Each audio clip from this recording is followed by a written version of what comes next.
I'm Frank Towers, 1st Lieutenant, 30th Infantry Division, and I was a liaison officer at the time of this Holocaust incident that we're talking about today.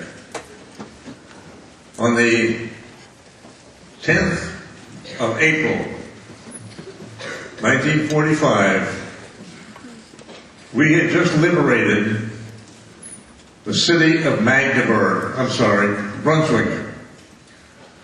And our next objective was Magdeburg, which is about 25 miles to the east. Unknown to us at the time, this was going to be the last city that we would capture in World War II. This was as far as we were going as we met the Russians. After the capture of Brunswick, we were moving along the route to Magdeburg, and we were advised that an ambush was being set up for us in this town of Farsleben.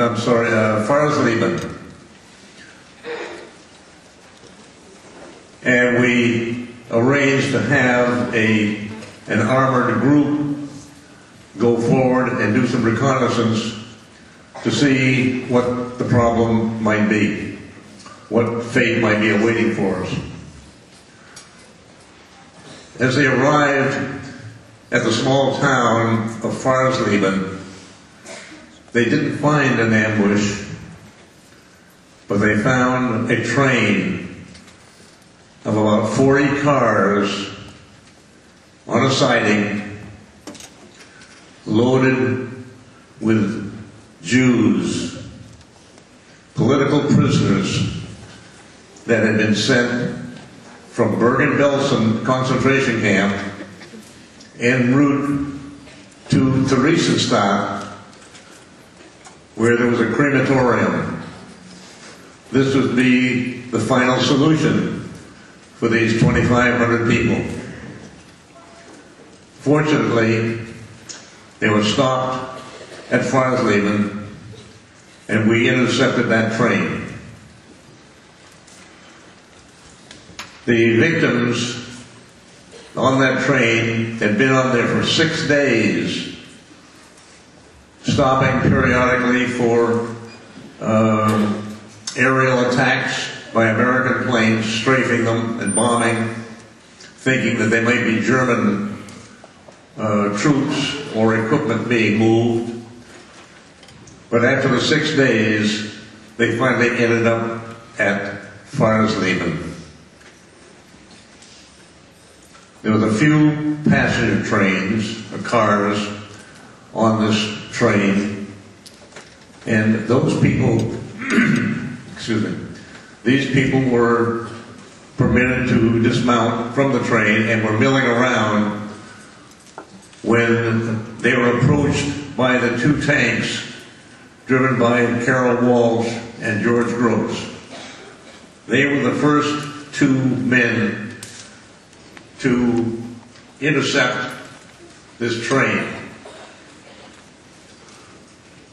Other men of the 30th Division went to the boxcar, the freight cars, and opened them up. And to their horror, they were filled with Jewish victims that had come from Bergen-Belsen. Most of you probably know the size of an American freight car. These cars, freight cars, were called cattle cars, and they were about 2/3 the size of an American freight car. Now, during World War I, these similar freight cars had been used by the American Expeditionary Forces to move our troops around, and they carried 40 men or 8 horses. and they were termed as 40 and 8s. Well, 40 men in one of those freight cars was pretty crowded. But the freight cars that we intercepted at Farsleben had 70 to 80 people crammed in there. If you can imagine, 70 people crammed into a small space of one freight car for 6 days. They stopped periodically in the evening and were given their daily ration of a cup of soup. The soup consisted of a large kettle of water with perhaps one potato dragged through it, or one little turnip dragged through it. If you can imagine that as being your daily ration. However, they survived. It was mainly the water that kept them from becoming dehydrated. But this is one of the most pathetic masses of humanity that I have ever seen. It is perhaps the worst atrocity that I had seen during the 11 months of war across Europe, trying to free Europe of its Nazism.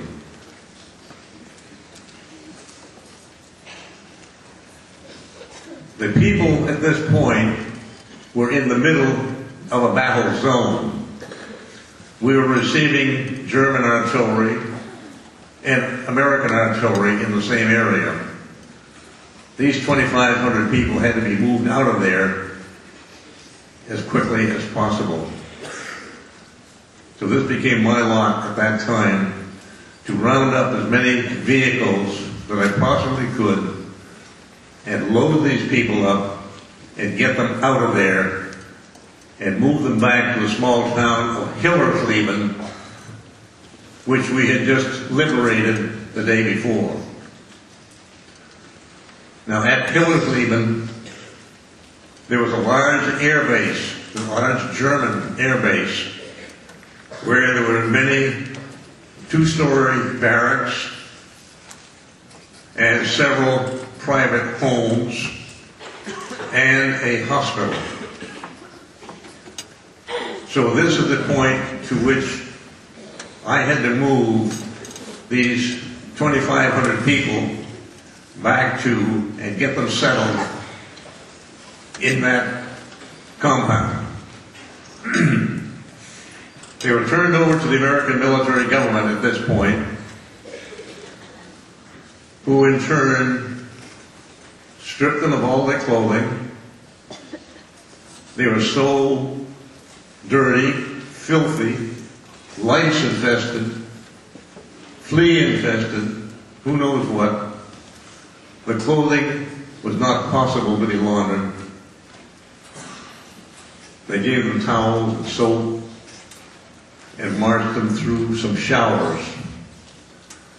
The first shower that many of them had had in many, many months. Not days, months since they'd had a shower. At the end of that period, they were given new clothing. They were assigned quarters. The families were assigned to the family homes that were in the area. The singles and couples were assigned to places in the barracks. Of course, they were fed. Now, going back just a bit, when we first intercepted them, they not having had any food, we were not aware of the consequences. And we, being Americans, we were loaded with cigarettes and candy bars and chewing gum and you name it. We had our pockets stuffed full of that stuff.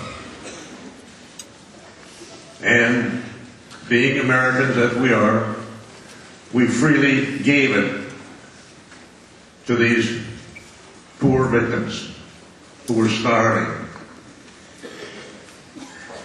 Very unfortunately, we didn't know, and they didn't know, that the human body could only tolerate so much. Since they had been deprived of food for so many months, that when we saturated them with chocolate bars and candy, they almost immediately threw it up. The body couldn't handle it. So we had to refrain from giving them any more food. But of course, when they got to Hillersleben, the medical battalion took over their care and rationed out food to them very carefully, giving them small amounts more frequently during the day, and eventually nursed them back to good health. Reasonably good health. Took a long time. In the meanwhile, we moved on from Hillersleben to Magdeburg, arriving there and liberating Magdeburg on the 16th of April, and the war was over on the 8th of May. And this was only 4 weeks after the liberation at Hillersleben.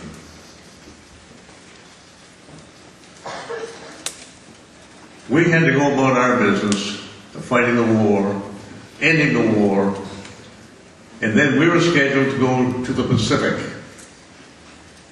We knew that these Jews, having been turned over to the American military government and the American Red Cross, they were in good hands. They were going to be taken care of. We had no need to worry about them.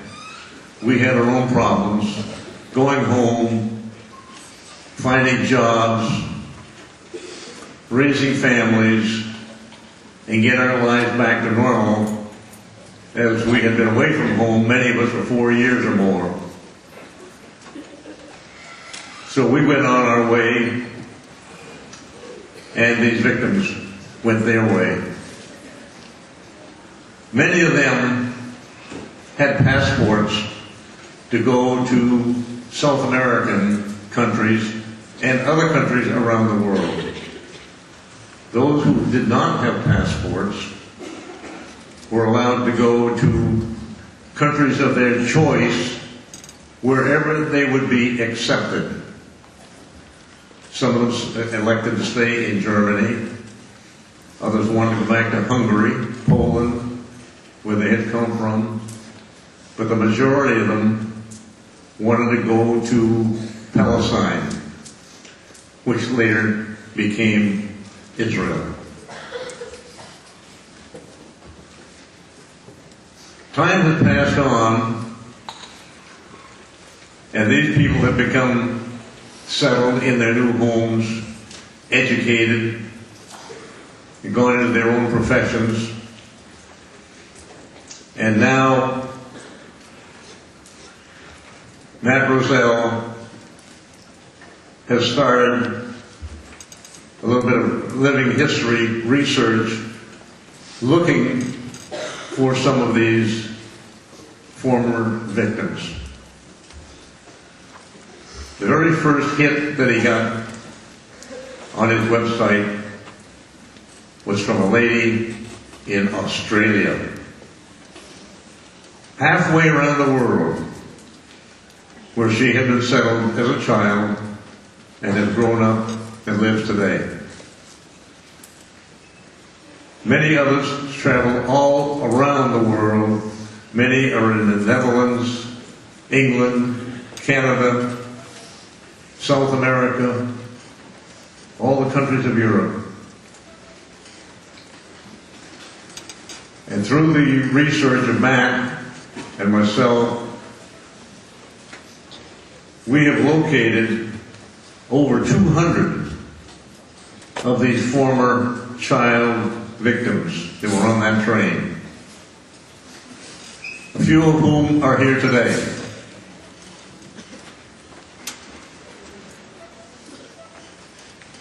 It has been a very rewarding experience to me to have been a small part of the liberation of these people, to have put them on the path for a new life. For many of them, this was the start of a new life for them. And it is remarkable to know the trail that they have taken to grow up in a new country, making new friends, becoming educated, and learning a new profession. And so many of them today are professional people who have joined our civilization and have added a great deal to it. I often wonder how many brilliant minds perished during the Holocaust, were sent to crematoriums so unnecessarily. You young people are our future. You need to remember the history of the Holocaust. Never forget, never deny that it ever happened.